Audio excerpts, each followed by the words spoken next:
Muy bien, déjenme presentarles al siguiente invitado, el doctor Getaneh Alemu. Me permito leer unas líneas de su currículum. El doctor Getaneh Alemu es bibliotecario de catalogación y metadatos en la Solent University de Reino Unido.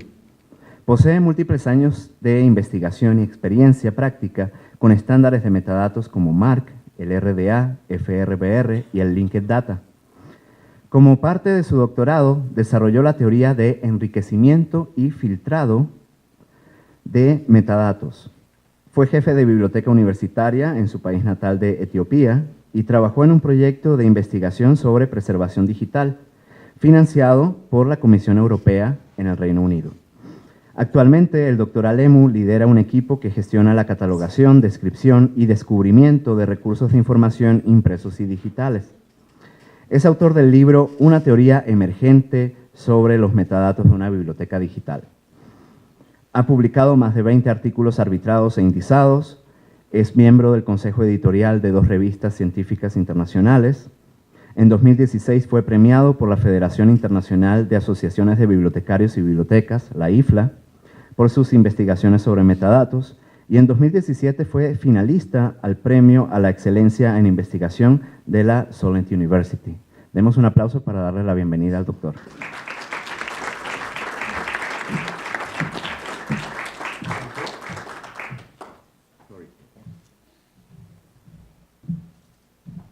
Buenos días.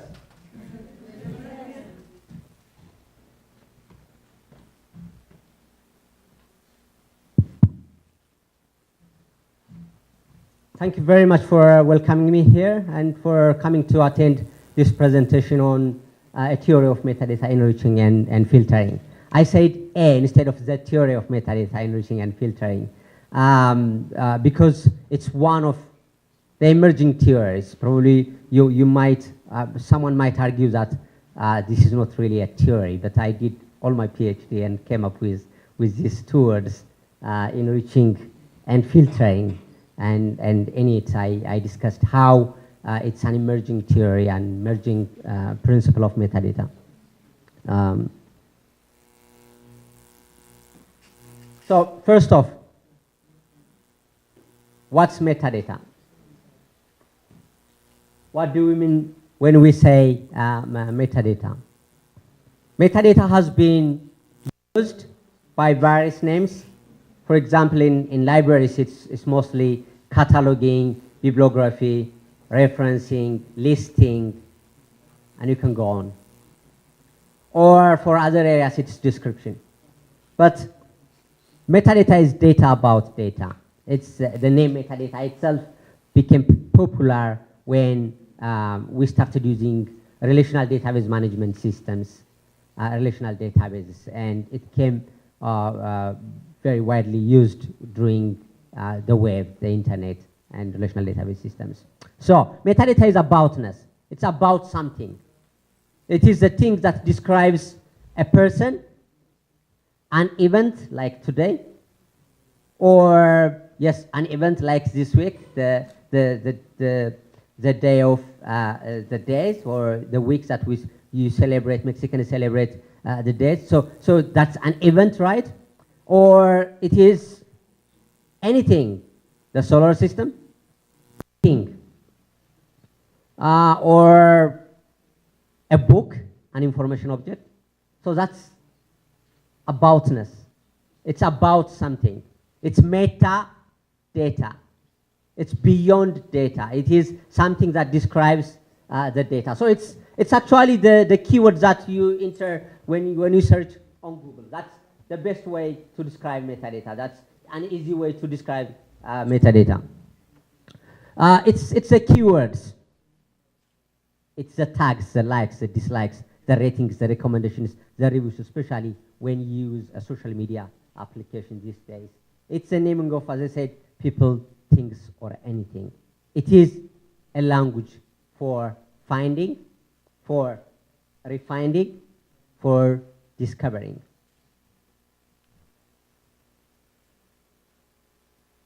So why metadata?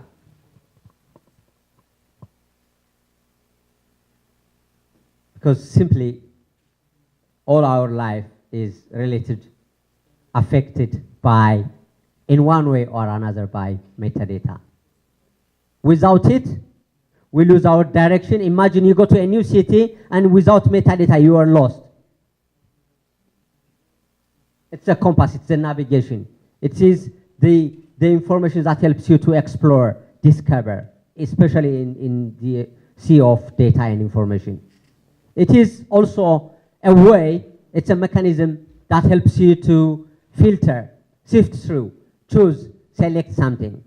For example, you go to an e-commerce application website like Amazon Mexico or Amazon.com, and you search for a thing to buy, something to buy, and it brings you like lots of results, right?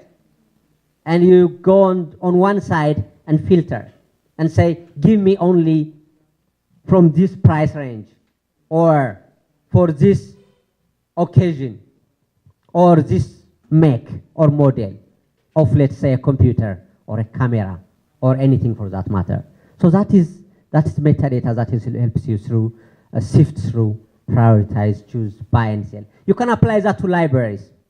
These are the facets, right? Where you say, give me books about philosophy, literature. It gives you all the holdings of the library. But now you want to be more specific, and you filter based on metadata. So, why are we talking about metadata then? Okay, it's useful, but what is the big deal now? What's happening? The thing is, we are having growing collections. There's an exponential growth of information and data, and technology is changing. User expectations are changing. Why? Because users know there are other information providers who do provide the similar information, similar kind of services. So users actually expect us to do more. So that's one driving factor. But also, existing standards have limitations.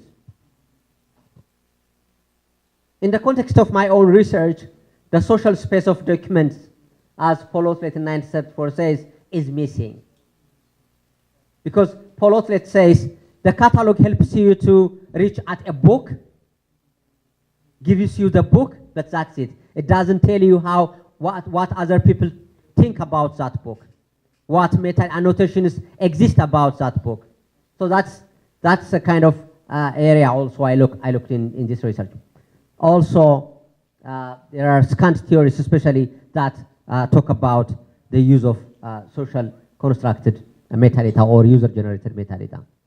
So growing collections, just quickly, you can put your library here, or the information systems, the archives that you know here. But definitely it's growing. Imagine you go to a library and you have this number of resources, and without metadata you're lost. Actually, this is 58 now.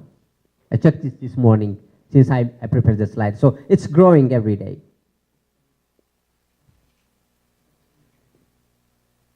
In addition, some of our cataloging principles, metadata principles, are designed for the print area, for the physical book, for the print book. Not the kind of fluidity of information that we see nowadays. The digital information landscape is really enormous. So these are the 4 principles that help guide existing library metadata, library cataloging. One is the principle of sufficiency and necessity. This rule says cut any superfluous metadata, cut unnecessary metadata. But the question is, what's unnecessary? This was designed primarily for simplicity. So metadata simplicity is one actually principle. So make it simple. So that was one rule. So they say, if it is just add information that helps the users find the book. Just author, title, subject, and few keywords. That should be sufficient. and it's mostly abbreviated because it was designed for print. And it was designed for the card catalog. Who knows the card? Who remembers the card catalog? I know the teachers remember it. Who else? The card catalog in the libraries. Yes. So because it was designed for that 3x4 card. It's just very small card. You have to fit all the information into that card. So that you need to write everything, you have to abbreviate it. Illustration, it should be ILL. If you have more than 3 authors, you should say et al. So that's designed for print because we are limited. But those limitations are now removed, so that's the point. So don't you think this principle then needs to be revised? So that's where I started. This should be revised for the new information landscape. The other is user convenience. Of course, the old principle, the existing principle says user convenience. But how do we define user convenience? Who makes that decision? Is it the cataloger? Is it the librarian? Is it the system designer? So that's a question. So that principle says the cataloger knows the best for you. So just keep quiet. The principle of representation says the title page is the most important page of the book for the cataloger. It still is, right? If I'm a cataloger, I know what it means. Just if you find it on the title page, that's it. Whether it's an error, you have to record it somewhere, but the title page and the verso page, they call it the other side of the title page, where you find the year of publication, the copyright date, etc. That's the most important page. What else can we do? So that's the question. The other is standardization. Of course, they say about standards, the good thing about standards is they are too many, right? Standardization. I brought my computer here in Chihuahua last weekend, and I tried to put it on the plug, and it didn't work. And I said, okay, it doesn't work, so what's that? So I tried to go and ask for at the hotel. They don't have one, so I had to go to buy in the city. I found one. So that's a standard, right? So you have to find these small plugs that go to the wall. That's a standard. But again, what do we mean by standards in those 4 principles? Just very quickly, to give you the context, then I used, because this is an emerging era, new era, Web 2.0, this fluidity, this challenge, and I said there are not existing theories that include the user-generated metadata, this user aspect of metadata, and I use this social constructivist approach, and because basically cultural artifacts, books, information objects lend themselves to various interpretations. A good example is, the Bible or the Quran or any other book or any painting, and you put it here, and many people have different understandings of the same object, and you just see how people have varied interpretations about this book. So which version should we give them? Constructivist grounded theory, it's a grounded theory method. One of the research methods that I used for this research, there are different versions. I used the Kati-Sharma's version of grounded theory, which enables you to actually do literature review and the like. So it's theory building rather than theory testing. So for students, when you have existing theories, yes, you can test them. What about when there are no theories? So when I presented, just quickly again, when I presented my methodology for a room of professors, they say, no, grounded theory is not working. But I said, but there is no theory to test and to develop a hypothesis. And we are here students, we are researchers. We have to develop a new theory, new ideas. So I said, no. So they say, go and think about it. I went out and thought about it. I came back, made another presentation to convince them that theory building is actually for the university. Theory building is for students, for researchers. Theory building is rather than testing. And I designed my research methodology. I studied the design here. I did the ethical review, the data collection, and the transcription. It's a very long, tiresome process. Open coding, focus coding, theoretical coding, the various stages of coding for grounded theory, and memo writing. You have to write after each interview, you have to write a memo and develop codes bring them together, develop some concepts, those concepts into core categories, those categories into conceptual areas, concepts. And then in the end, I came up with these two words, enriching and filtering. So that's after 4 years. And my PhD supervisor said, enriching and filtering, that's it? Yes. So that's what I'm presenting today. This is the data that I used. Ground theory is more intensive interviewing, 57. Sorry, go back. So again, the literature review says metadata is created by the expert. They create, it's a priori metadata, it's the information object, there is the library, it's the user just is a passive consumer. They don't have anything to do in terms of metadata. The standards are very granular, depth, very good. They have breadth, they have structure, they have semantics. They are standards. The title field, the author field, everything is very structured, which is very good. But the user is here. So these are the limitations of the existing standards. Slow to accommodate changing needs. For example, take the Library of Congress subject headings for a word. If you want to incorporate a new word, it takes probably years, right, to incorporate as part of the Library of Congress subject headings or any local subject headings that you use, for example, in this part. Because it's very authoritative, it needs to be approved by a group of experts, right? So it's there, it accommodates change, but it's very slow. Metadata silos, structure is rigid, there is duplication of data. So these are some of the challenges. Now, what about Wave 2.0? You're familiar with the Wave 2.0. This is the read-write wave, they call it. It's not just the authors or the users have now more power to add content, at least to review, to comment, to communicate back, because the technology allows us to do that. So that the user-generated metadata area, again, it's a big area. It allows the user as a co-creator, as part of a contributor. It doesn't mean the librarians, the catalogers are out of this equation. This is just a user.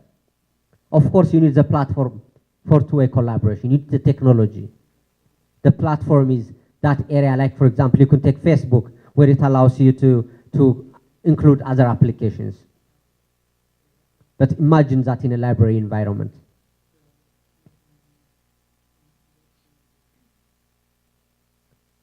This is one example where Web 2.0 and metadata.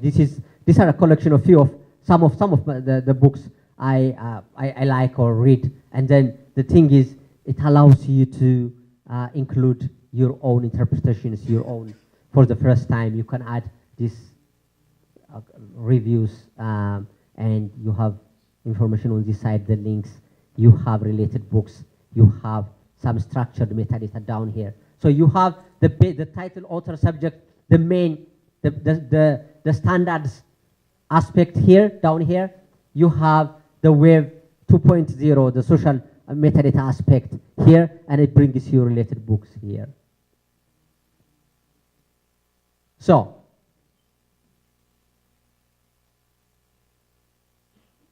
one of the rationale is expert metadata. Expert metadata means, in the library context, cataloger or the metadata expert or the librarian. So the thing is, it doesn't adequately represent users' terminologies in terms of keywords. Because in the end, what matters is it's the user's keywords, what they have in their mind, what matters. It's not what matters in the cataloger, in my mind, which matters. Metadata experts might not anticipate everything about the keywords that you use. There is disparity between terminologies, controlled vocabularies, but also terminologies not controlled by the experts. So standards, user metadata. Human beings by nature, we don't agree on everything. so that we must allow that room for the various interpretations to coexist. Sometimes we disagree and we have actually contending views about a thing until we agree that's how the users are going to search, find. So that's for library metadata. Apply this for other areas of metadata. Apply this for commercial applications like I mentioned Amazon already, because it's a popular example. If they don't represent user metadata, they don't sell anything. They say if users don't find it, they don't come again. Classification, it's similar. There is culture, there is language, there are political factors that affect the terminologies we use. Boker and Star, they use in that classification book how we have varying understandings of the same thing. People, places, objects, and events are real facts, metadata. So we can't change this object, right? But we can change the interpretations of this object. So that's what I mean here. These objects remain the same. The planets are always there. The roads are always there. The way we give names, the way we understand them, the way we call them, that's different. So that's why it calls for a new approach. So the standards are good, but have limitations. Web 2.0 is good, but it doesn't have structure. It's good to incorporate the user's point of view, but how are you going to present it usefully? So people say, oh, standards, they are useless, just throw them. Other people come and say, this new social web application, it's not structured, because there are keywords which says to buy for my mom, things like that. It's just very idiosyncratic, very personal metadata. So the thing is, how can you combine this? So that's where I brought, actually it's very fitting that the limitation of standards is that it doesn't include interpretations of users, it doesn't include the vocabularies of users, but also standards are limited in that way. But users' point of view, the user-generated metadata, it fills that gap. But user metadata, it doesn't have structure, it doesn't have semantics to say broader term, narrower term, related term. The structures have that, give you that structure. User metadata doesn't have depth, standards have that depth. You bring them together, you apply technology, and you have a kind of mixed metadata approach. You have this. So when I said I developed two words, that's not really true. Yes, of course, it's enriching and filtering, but underneath I have all these concepts, have to work out hard to make sure everything is linked. So from this research emerged 4 metadata principles, right? Because I started by saying the existing metadata principles, like the principle of sufficiency and necessity, the principles of user convenience, the principle of standardization, the principles of representation. Those are standards approved by IFLA. Those are standards currently being in use by, popular metadata standards. So, emerging principles say, instead of metadata simplicity, enriching.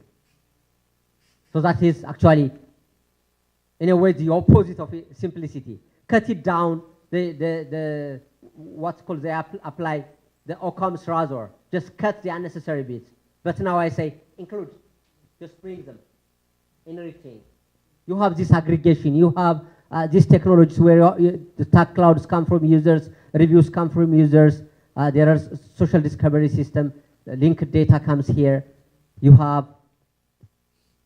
Then you have metadata linking, metadata openness. So in a way, the principles of enriching, the principles of metadata linking, the principles of metadata openness, and the principles of metadata filtering. Metadata that is created by the expert, metadata that's created by the users, it's principle of enriching. You have that depth, you have that diversity. That's one, metadata enriching. Okay. You link that metadata within it. I'll also come to it a little later on. And you can also link it to external sources. For example, you have the author. You want to link it to the author's biography or the author's other books published elsewhere. So you should be able to do that. So the principles of linking. Of course, our existing metadata needs to be restructured, uniquely identified. There should be linking, internal linking, external linking. Now, to link externally, it should be open, right? Somewhere, someone has to let us to link. So that is the principles of openness. So that allows us reusability, sharing, we need licensing, we need the degree of openness. This system is self-healing, it can improve itself. It's not like anything goes. Any malicious entry should be detected by someone, either the expert metadata, the cataloger, the librarian, or the user, students, lecturers, anyone in the context of a university, for example. They say, oh, but this metadata is malicious. This metadata is not good. So that's, you should not outrightly reject it, but you bring it to the public. It's more like Wikipedia in a way. So there is this platform of co-creation. You have the wisdom of crowds, these concepts, the long tail. These are concepts applied by social web, the web 2.0. Now, the challenges, you have this enriching, linked, opened, but how are you going to present it to the user? Because the users, they have limited time. So that's where the principle of filtering comes. So this is where I say Google is actually a metadata company, because they don't produce, they don't create content. Google doesn't have authors to write like books and publish books. They don't have companies, factories to produce cameras, computers. What they do is they bring all this metadata about products, and they bring all this metadata from users, either from machines, from users themselves. They collect all this metadata. They have huge servers, and they do sift through, manage, organize that metadata, and that's how they filter it. So filtering is metadata that is enriched is filtered. So now the principle of user convenience should be here. Users should be able to reconfigure the interface, probably set their own views, save their own search results, so that when they come back, they could be able to find it. So all these ideas, providing multiple views, interface simplicity comes here. Instead of metadata simplicity now, metadata simplicity shouldn't be about the content. It should be about the presentation. So simplicity is important, but it's not here. It's here. It's here complexity. Here we have simplicity. Here we have richness. Here we have what we want to see.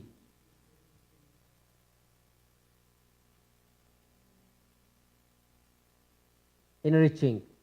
So my colleague, my cataloger says, why you limit yourself? Just add as many keywords as possible. So that actually this book is about this title, but it doesn't have Letivenko. But if I'm not approving this book or for whatsoever reason, this is an example in our library. What I'm saying is, if you don't have Letivenko here, you don't find this book in the library. So enriching, in a way, is we go to the table of contents, we try to find a keyword that's relevant. The same is true here. This is a book about corporate manslaughter, but it's a maritime law book. But because this keyword was not it's in the table of contents. But if you don't include the table of contents, which is about Costa Concordia, there was an accident, some years ago, a disaster. You don't find it. So enriching, in a way, is include as many keywords as possible. So the idea is you separate content, metadata content, enrichment, and presentation. The two are, in my research at least, delineated. They are separated, but linked. So enriching is not a one-step process. It's not like I created this catalog entry, that's it. No, it's a continuous process. It is from user-centered to user-driven. You know, user-centered is, okay, we want to make our system user-centered. Let's call some representative users. Let's have focus group. Let's interview them. So that's good, but that's user-centered. User-driven is the users are actually involved in creating metadata, in managing it. So that's the idea. Metadata diversity is good for the library. It's good for the information system. It's good because it answers the user challenge I mentioned originally. There is linking.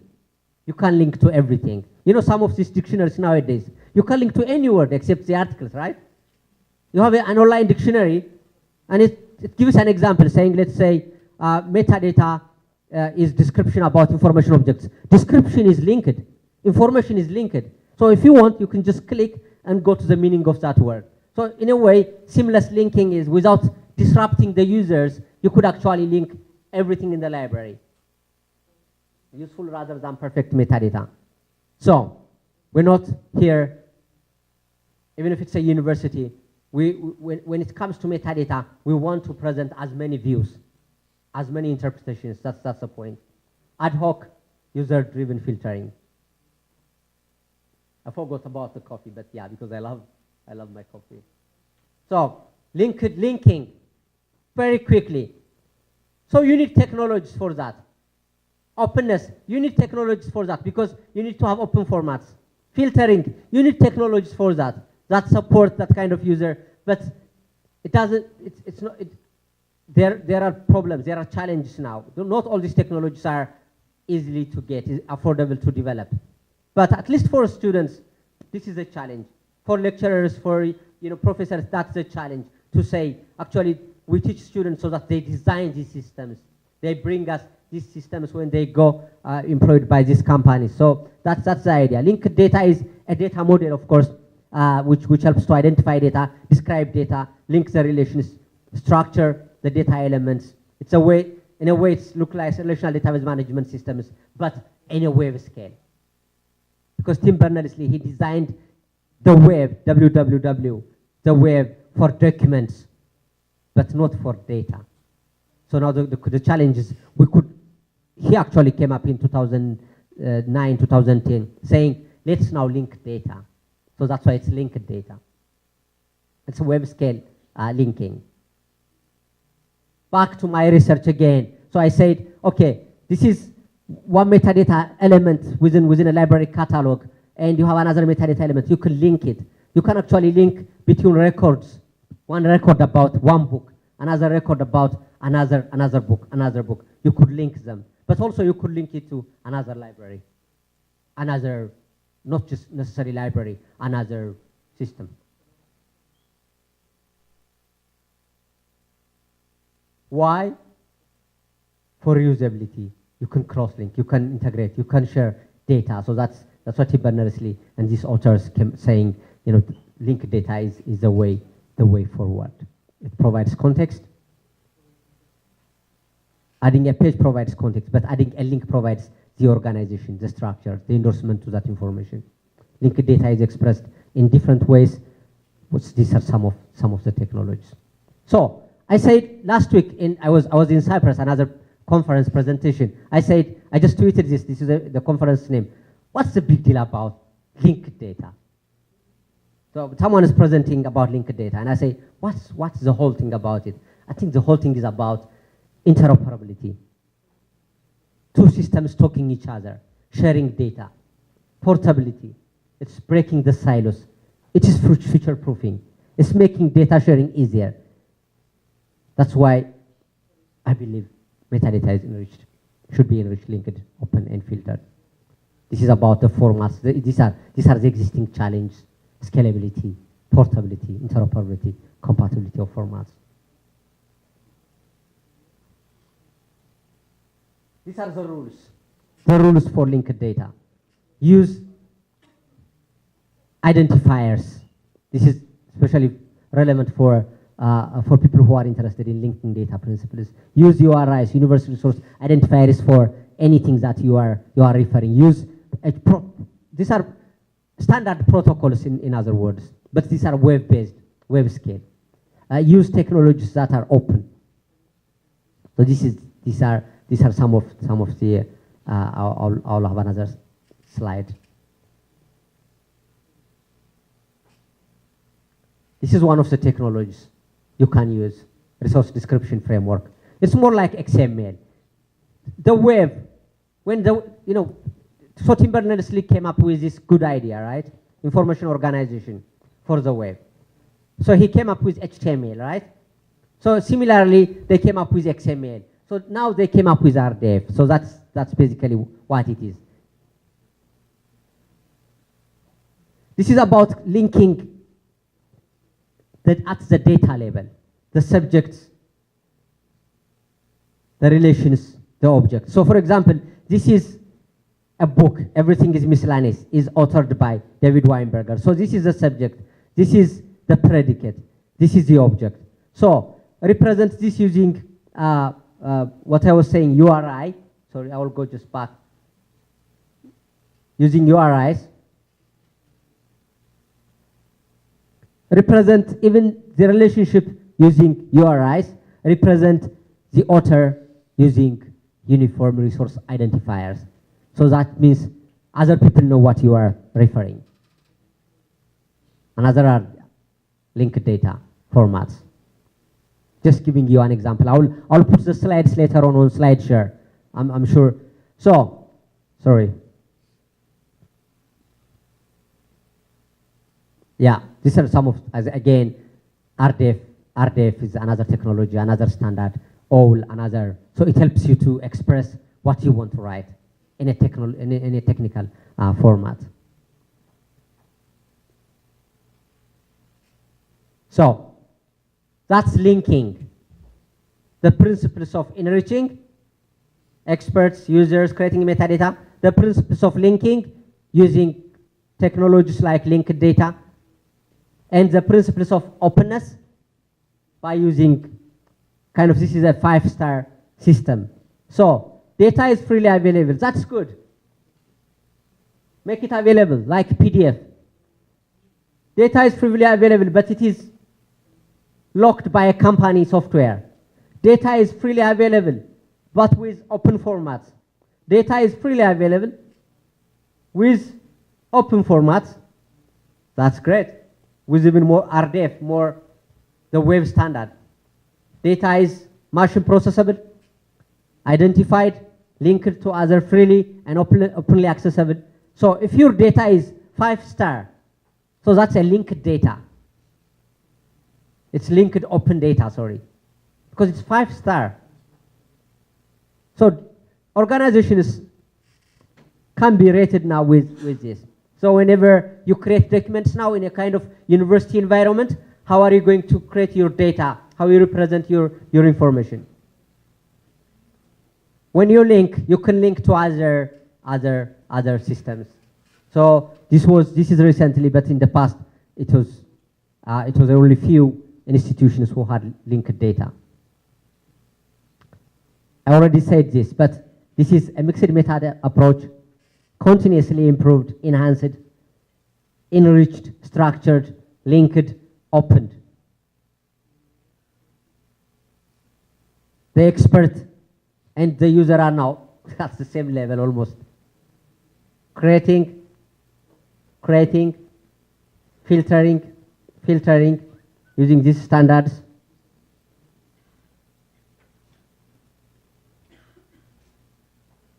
We're not saying anything is goes. Quality is still important. Consistency is still important. And I think the future of metadata, if at all today, takes these words: enriched, linked, open, and filtered. In fact, when I initially designed a cover for my book, one of my PhD supervisors suggested this, and I had multiple formats. I said it looks like Google, so someone will say it's just Google. So we just say I used a coffee enriching and filtering, a coffee filter instead. But yeah, gracias.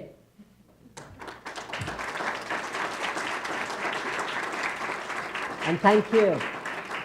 And this is Amasaganalo in Amharic, in Ethiopian language. Thank you. Questions? ¿Alguna pregunta para el doctor? Podemos hacer uso también de los intérpretes si gustan traducir la pregunta.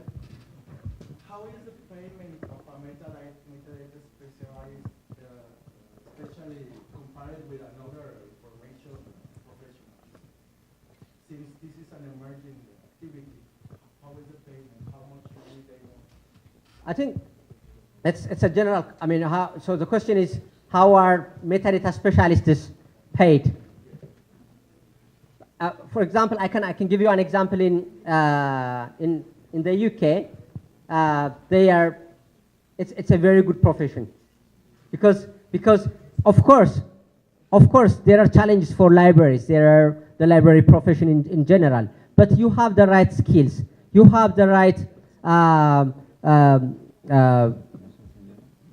technologies.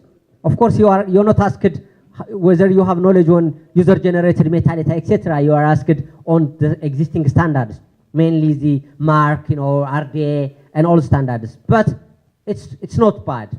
I'm not saying they are highly paid, but it's very good.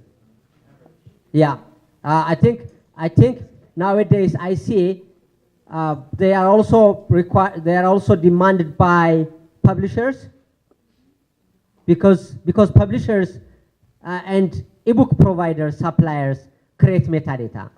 So there is a potential, and there has always been, catalogers are always important. I said that they are the invisible people who support the whole library. Okay. ¿Alguna otra Question? pregunta?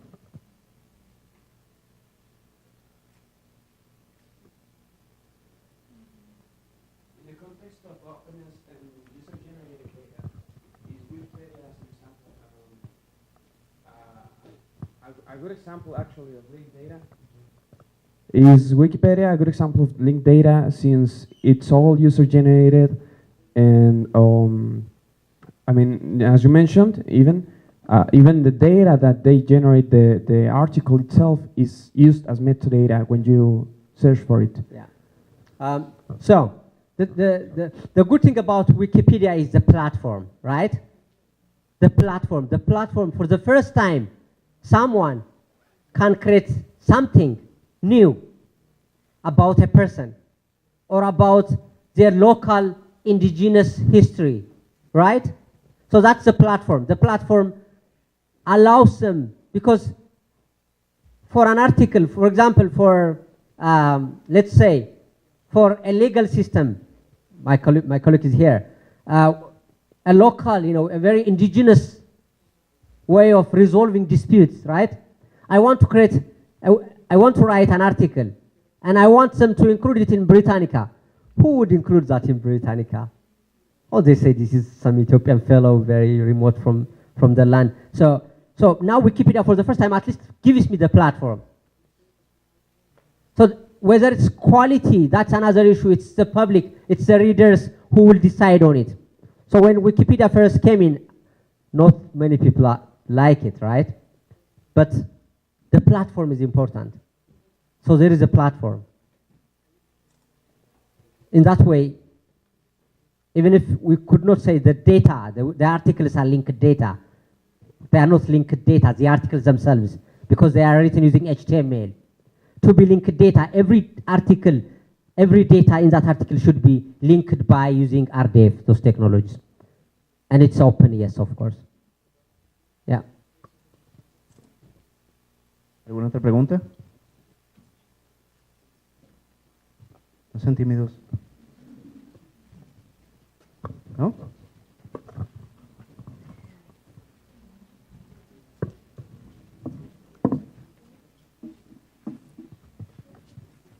Muy bien, le agradecemos al doctor su presentación.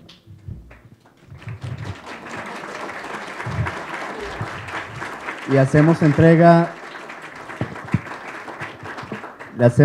de una constancia, se las leo. La Facultad de Filosofía y Letras de la Universidad Autónoma de Chihuahua, a través de la Secretaría de Investigación y Posgrado, otorga la presente constancia al doctor Getaneh Alemu por haber presentado la ponencia A Theory of Metadata, Enriching and Filtering, dentro del segundo Congreso de Información, Comunicación e Investigación, Metadatos y Organización de la Información. firmada por Dr. Armando Villanueva Ledesma, director de la Facultad de Filosofía y Letras. Thank you.